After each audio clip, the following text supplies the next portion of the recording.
PSC education ആസ്പിറേഷനിലേക്ക് സ്വാഗതം.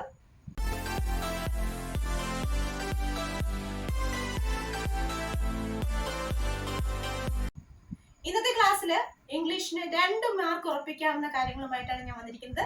നമുക്ക് പോകാം ക്ലാസ്സിലേക്ക്. 2 കാര്യങ്ങളാണ് പറയുന്നത്, ഇൻഫിനിറ്റീവ്സ് ആൻഡ് ജെറൻസ്.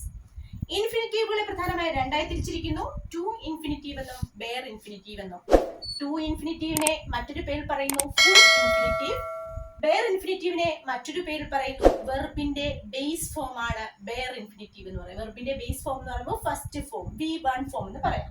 ഓക്കെ, ഇനി നമുക്ക് ആദ്യം വെർബിന്റെ ബേസ് ഫോം അല്ലെങ്കിൽ ബെയർ ഇൻഫിനിറ്റീവ് ഏതൊക്കെ സിറ്റുവേഷൻസിലാണ് യൂസ് ചെയ്യുന്നതെന്ന് പഠിക്കാം. മോഡൽ ഓക്സിലറി വെർബിന് ശേഷവും ഡൂവിന് ശേഷവുമാണ് സാധാരണയായി ബെയർ ഇൻഫിനിറ്റീവ് യൂസ് ചെയ്യുന്നത്. മോഡൽ ഓക്സിലറി വെർബിന് ശേഷവും, മോഡൽ ഓക്സിലറീസിന്റെ ക്ലാസ്സുകളൊക്കെ ഞാൻ വിശദമായിട്ട് എടുത്തിട്ടുണ്ട്, അതിന്റെ ലിങ്ക് ഒക്കെ ഞാൻ താഴെ കൊടുത്തേക്കാം. മോഡൽ ഓക്സിലറിന് ശേഷവും ഡൂവിന് ശേഷവുമാണ്, ഡൂവിന്റെ ഫാമിലിയെ കുറിച്ച് നമ്മൾ പഠിച്ചിട്ടുള്ളതാണ്. അപ്പോൾ ഡൂവിന് ശേഷവുമാണ് ഈ പ്രധാനമായും ബെയർ ഇൻഫിനിറ്റീവ് ഉപയോഗിക്കാറുള്ളത്. For example, he may go, model auxiliary ആണ് മേ എന്ന് പറയുന്നത്. അതിനുശേഷം ഗോ എന്ന വെർബിന്റെ ബേസ് ഫോം ഉപയോഗിച്ചിരിക്കുന്നു, V1 ഫോം ഉപയോഗിച്ചിരിക്കുന്നു. Next one, I don't know, ഡൂവിന്റെ ഫോം ആണ്.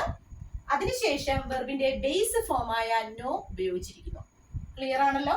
അപ്പൊ ബെയർ ഇൻഫിനിറ്റീവിന്റെ ഫസ്റ്റ് യൂസ് ആണ് പറഞ്ഞത്. മോഡൽ ഓക്സിലറിക്ക് ശേഷവും ഡൂവിന് ശേഷവും വെർബിന്റെ ഫസ്റ്റ് ഫോം അല്ലെങ്കിൽ ബെയർ ഇൻഫിനിറ്റീവ് ഫോം അല്ലെങ്കിൽ V1 ഫോം യൂസ് ചെയ്യുന്നു. മറ്റൊരു സിറ്റുവേഷൻ ഇതാണ്, let, hear, bid, rather, better എന്നിവയ്ക്ക് ശേഷം, ഒന്നും കൂടി പറയുന്നു, let, hear, bid, rather, better എന്നിവയ്ക്ക് ശേഷവും വെർബിന്റെ ബേസ് ഫോം അല്ലെങ്കിൽ ബെയർ ഇൻഫിനിറ്റീവ് ഫോം ആണ് യൂസ് ചെയ്യുന്നത്.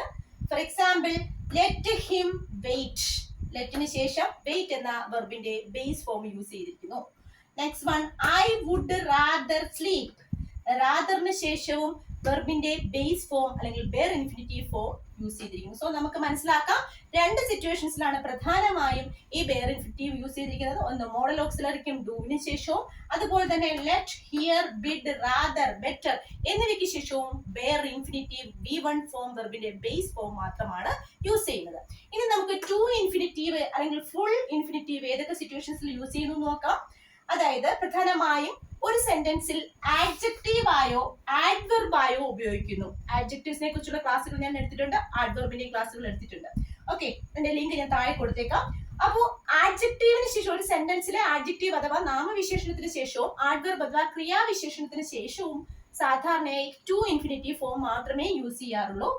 This is the game to watch, ഇവിടെ ഗെയിമിനെ മോഡിഫൈ ചെയ്യാൻ വേണ്ടി, നൗണിനെ വിശേഷിപ്പിക്കാൻ വേണ്ടി, ഗെയിം എന്നുള്ള നൗണിനെ വിശേഷിപ്പിക്കാൻ വേണ്ടി ആഡ്ജക്റ്റീവ് ആയിട്ടാണ് ടു വാച്ച് എന്ന് ഉപയോഗിച്ചിരിക്കുന്നത്.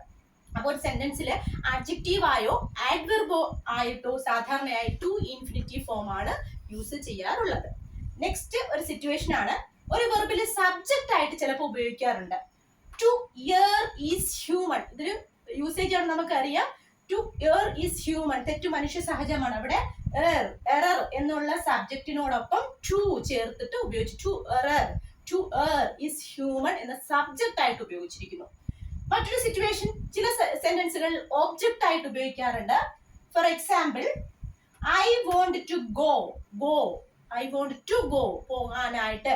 അപ്പൊ ഒബ്ജക്റ്റ് ആയിട്ടും സബ്ജക്റ്റ് ആയിട്ടും ആഡ്ജക്റ്റീവ് ഓർ ആഡ്വെർബ് ആയിട്ടും 3 വ്യത്യസ്തമായ സാഹചര്യങ്ങളിലും ഒരു സെന്റൻസിൽ ടു ഇൻഫിനിറ്റീവ് ഫോം യൂസ് ചെയ്യാറുണ്ട്. അപ്പൊ ഏതൊക്കെ സാഹചര്യങ്ങളാണ് ടു ഇൻഫിനിറ്റീവ് ഫോം യൂസ് ചെയ്യുന്നത്?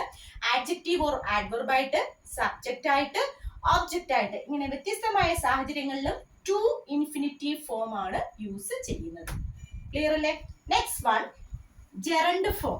ജെറണ്ട് ഫോം എന്നുള്ള പേര് കേൾക്കുമ്പോൾ എല്ലാവർക്കും ഇച്ചിരി കൺഫ്യൂസിംഗ് ആയിരിക്കും. ജെറണ്ട് ഫോം എന്ന് പറഞ്ഞാൽ വെർബിന്റെ ING ഫോം, ക്രിയയുടെ ING ചേർത്തിട്ടുള്ള ഫോമിനെയാണ് ജെറണ്ട് ഫോം എന്ന് പറയുന്നത്. ഓക്കെ, അപ്പോ ഏതൊക്കെയാണ് ജെറണ്ട് ഫോംസ് ഉള്ള അല്ലെങ്കിൽ ജെറണ്ട് ഫോം യൂസ് ചെയ്യാറുള്ള പ്രധാനപ്പെട്ട ഏതൊക്കെ വെർബിന് ശേഷമാണ് ജെറണ്ട് ഫോം സാധാരണയായിട്ട് വരാറുള്ളത്? അതങ്ങ് പഠിച്ചു വെച്ചാൽ ജെറണ്ട് എന്നുള്ളത് ഒരു പ്രശ്നമേ അല്ല. അപ്പൊ ഏതൊക്കെ വെർബുകൾക്ക് ശേഷമാണ് നോർമലായി ജെറണ്ട് ഫോം യൂസ് ചെയ്യേണ്ടതെന്ന് പഠിച്ചു വെക്കുക. മറക്കാതെ എന്നോടൊപ്പം പഠിച്ചു വെക്കുക. Enjoy, like, dislike, love, finish, avoid, mind, keep, imagine, suggest, discuss, anticipate. Once more, enjoy, like, dislike, love, finish, avoid, mind, keep, imagine, suggest, discuss, anticipate. ഇത്രയും വെർബിന് ശേഷം ജെറണ്ട് ഫോം സാധാരണയായി യൂസ് ചെയ്യുന്നു. എന്ത് ഉപയോഗിക്കുന്നു? വെർബിന്റെ ING ഫോം അഥവാ gerund form use ചെയ്യുന്നു. ഇത്രയും ഒന്നും കൂടി പഠിച്ചു വെക്കുക.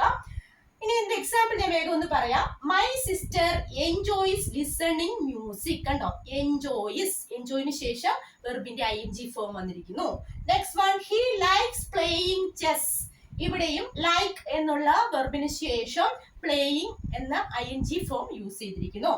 Next one, Venu dislikes working after 4 PM. Dislike അതിനുശേഷം working ING form gerund form use ചെയ്തിരിക്കുന്നു. I love swimming in the morning. Love അതിനുശേഷം സ്വിമ്മിങ് എന്ന ING ഫോം യൂസ് ചെയ്തിരിക്കുന്നു. He avoided talking to her. Talking എന്ന ING ഫോം അവോയ്ഡ് എന്ന ക്രിയയ്ക്ക് ശേഷം use ചെയ്തിരിക്കുന്നു. അപ്പോൾ ക്ലിയർ ആണോ? അപ്പൊ ഏതൊക്കെയാണ് ആ വേർബ്സ് ഞാൻ ഒന്നും കൂടി പറഞ്ഞു വരുന്നു. ING ഫോം ഏതിന് ശേഷം ഒക്കെ ഉപയോഗിക്കാം? Enjoy, like, dislike, love, finish, avoid, mind, keep, imagine, suggest, discuss, anticipate എന്നിവയ്ക്ക് ശേഷം വെർബിന്റെ ING ഫോം അല്ലെങ്കിൽ ജെറണ്ട് ഫോം മാത്രമേ യൂസ് ചെയ്യുള്ളൂ. ഈ രണ്ട് ഭാഗത്തു നിന്നും, ഇൻഫിനിറ്റീവ് എന്നുള്ള ഭാഗത്തു നിന്നും ജെറണ്ട് എന്ന ഭാഗത്തു നിന്നും എപ്പോഴും ക്വസ്റ്റ്യൻ ചോദിക്കാറുള്ളതാണ്. സോ 2 മാർക്ക് നിങ്ങൾക്ക് ഈ ഭാഗത്തു നിന്ന് ഉറപ്പിക്കാം. അപ്പോ മറ്റൊരു ക്ലാസ്സുമായി വീണ്ടും കാണാം. പ്രധാനപ്പെട്ട ഇംഗ്ലീഷിന്റെ ക്ലാസ്സുകൾക്കായി നിങ്ങൾ താഴെ കൊടുത്തിരിക്കുന്ന ലിങ്കിൽ ക്ലിക്ക് ചെയ്യുക. Thank you so much.